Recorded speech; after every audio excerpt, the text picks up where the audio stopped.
오늘 들려드릴 이야기는 한 아버지의 고백입니다. 그는 평생 바다 냄새를 등에 지고 살았습니다. 새벽 어스름, 아직 해가 뜨기도 전에 일어나 생선을 떼어왔습니다. 차가운 시장 바닥에 생선을 풀고 손이 얼어붙을 때까지 저울을 잡았습니다. 그렇게 번 돈을 허투루 쓴 적은 단 한 번도 없었습니다. 한 푼 한 푼이 모두 자식들을 위한 것이었습니다. 큰아들의 학비, 둘째 딸의 유학 비용, 막내의 결혼 자금까지. 집을 장만할 때도 보탬이 되어 주었고 손주들 교육비도 빠짐없이 챙겼습니다. 동네 사람들은 그를 보며 성공한 사람이라고 불렀습니다. 그의 이름만 대면 모두가 고개를 끄덕이며 존경의 눈빛을 보냈습니다.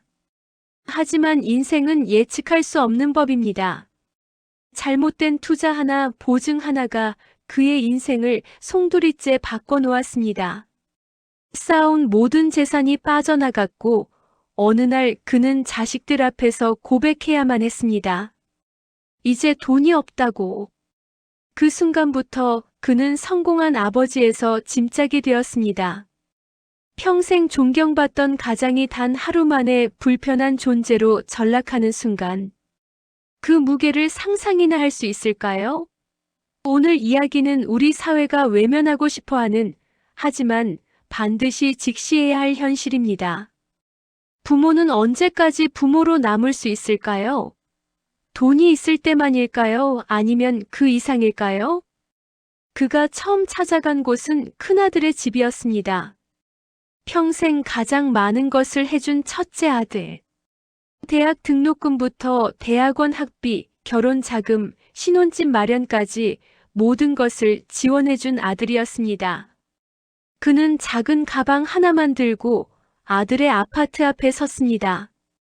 현관벨을 누르는 손가락이 떨렸습니다. 이상하게도 불길한 예감이 들었습니다.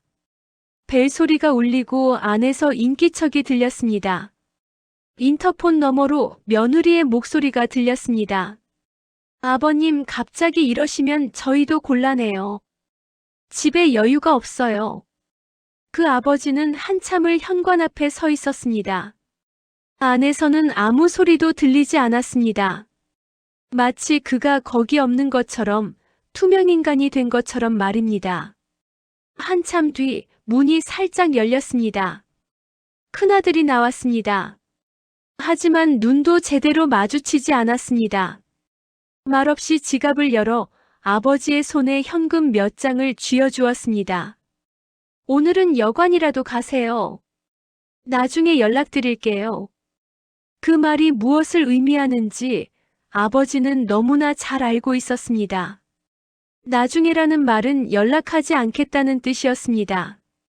거절을 완곡하게 포장한 말에 불과했습니다. 아버지는 손에 쥔 돈을 바라보았습니다. 평생 자식에게 준 돈은 수천만 원이었습니다. 그런데 돌아온 것은 겨우 몇만 원짜리 지폐 몇 장이었습니다. 그것도 여관비라는 이름으로. 마치 불편한 손님을 빨리 보내려는 듯한 태도였습니다. 엘리베이터를 타고 내려오면서 그는 거울에 비친 자신의 모습을 보았습니다. 초라한 옷차림, 수척한 얼굴, 떨리는 손. 이것이 평생 아들을 위해 살아온 아버지의 모습이었습니다. 아파트를 나서면서 그는 뒤돌아보지 않았습니다. 돌아봐도 아무것도 없다는 것을 알고 있었기 때문입니다. 그래도 마음 한구석에는 희망이 남아 있었습니다. 둘째 딸이 있었으니까요.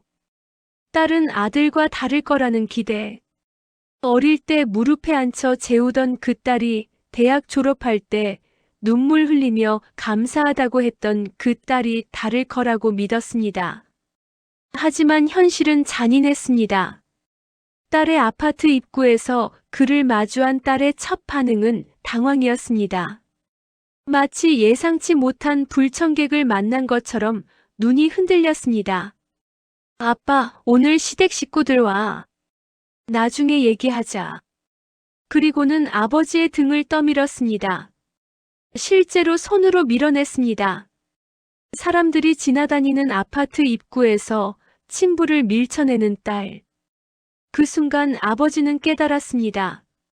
그 나중은 영원히 오지 않을 거라는 것을. 유학 보낼 때는 돈이 아깝지 않았습니다. 결혼 자금 보탤 때도 기뻤습니다. 손주 돌잔치 비용 낼 때도 뿌듯했습니다. 하지만 이제 그는 불편한 존재가 되어 있었습니다. 시댁 식구들에게 보여주기 창피한 가난한 아버지로 전락한 것입니다. 그날 밤 아버지는 작은 찜질방에서 잠을 청했습니다. 낡은 점퍼 하나에 의지해 서 있던 자신의 모습이 탈의실 거울에 비쳤습니다. 그제야 분명히 알았습니다. 자신은 실패한 투자가 아니라 실패한 부모로 취급받고 있다는 것을. 평생 쌓아올린 시간과 희생은 단 한마디로 정리되었습니다. 돈 없는 부모는 불편한 존재. 그 진실이 가슴을 짓눌렀습니다. 찜질방 바닥에 누워 그는 천장을 바라보며 생각했습니다. 과연 내가 자식들에게 무엇이었을까? 아버지였을까? 아니면 그저 ATM 기계였을까? 마지막으로 남은 곳은 막내 아들의 작은 가게였습니다. 솔직히 큰 기대는 없었습니다. 이미 마음은 충분히 닫혀 있었고 거절에 익숙해져 있었습니다. 막내는 작은 치킨집을 운영하고 있었습니다. 넓지도 않고 벌이도 그저 그랬습니다. 형과 누나처럼 큰 돈을 받아간 것도 아니었습니다. 가게 앞에 섰을 때 아버지는 잠시 망설였습니다. 들어가야 할까 말아야 할까? 그런데 유리문 너머로 막내가 아버지를 발견했습니다. 그 순간 막내는 하던 일을 내팽개쳤습니다. 손에 들고 있던 국자를 그대로 떨어뜨리고 가게 밖으로 뛰쳐나왔습니다. 아버지, 이게 무슨 일이에요? 왜 이렇게 마르셨어요? 막내는 아버지의 얼굴을 보는 순간 눈물을 터뜨렸습니다. 묻지 않았습니다. 무슨 일이 있었는지, 돈이 얼마나 남았는지, 언제까지 있을 건지. 아무것도 계산하지 않았습니다. 그저 아버지를 꼭 안았습니다. 그리고 그대로 부축해서 집으로 데려갔습니다. 집은 넓지 않았습니다. 작은 투룸 빌라였습니다. 하지만 따뜻했습니다. 며느리는 말없이 밥상을 차렸습니다. 김치찌개였지만 정성이 가득 담겨 있었습니다. 그리고 부부는 자신들이 쓰던 방을 내어주며 아버지의 손을 꼭 잡았습니다. 여기서 같이 지내세요, 아버님. 그 한마디에 오래 버텨온 무언가가 가슴에서 무너져 내렸습니다. 아버지는 그날 밤 처음으로 편히 누웠습니다. 낯선 천장이었지만 이상하게도 마음이 편했습니다. 그런데 잠들지 못하고 있을 때 문 너머에서 막내 부부의 낮은 대화 소리가 들렸습니다. 순간 아버지의 마음이 철렁 내려앉았습니다. 결국 이 아이도 힘들다고 하겠구나. 부담스럽다고 하겠지. 하지만 들려온 말은 전혀 달랐습니다. 갑자기 아버지 모시자고 해서 미안해. 무슨 소리야? 당연한 거지. 결혼할 때 우리가 시작할 수 있었던 것도 다 아버님 덕분이잖아. 그 순간 아버지는 이불을 뒤집어 쓰고 숨을 죽이며 울었습니다. 누군가 자신의 삶을 기억해주고 있었습니다. 계산이 아닌 마음으로, 의무가 아닌 감사함으로. 그날 새벽 아버지는 가방 깊숙이 숨겨두었던 봉투를 꺼냈습니다. 사실 그에게는 아직 남은 것이 하나 있었습니다. 작은 상가 건물 하나. 마지막까지 지키려 했던 재산이었습니다.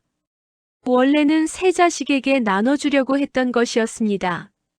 하지만 이제 마음이 바뀌었습니다. 아침이 되자 아버지는 조용히 막내 부부를 불렀습니다. 그리고 봉투를 건넸습니다. 봉투 안에는 건물의 등기 권리증이 들어 있었습니다. 이건 너희에게 주는 내 마지막 선택이다. 아버지는 말했습니다. 돈 있을 때만 부모라 부르는 사람은 가족이 아니다. 못난 나를 사람으로 봐준 너희가 내 진짜 자식이다. 막내는 봉투를 들고 한참을 말없이 울었습니다. 며느리도 함께 울었습니다. 아버지도 울었습니다. 그 눈물은 슬픔이 아니라 깨달음의 눈물이었습니다. 며칠 뒤 이 소식을 들은 큰아들과 둘째 딸이 뒤늦게 찾아왔습니다. 아버지, 우리가 잘못했어요. 다시 모시겠습니다. 하지만 아버지는 고개를 저었습니다. 이미 마음의 문은 닫혀 있었습니다. 오늘 이 이야기가 마음에 남으셨다면 스스로에게 물어보세요. 나는 부모를 어떻게 기억하고 있는가? 재산으로 기억할 것인가? 삶으로 기억할 것인가? 그 선택은 결국 여러분의 몫입니다. 하지만 한 가지는 분명합니다.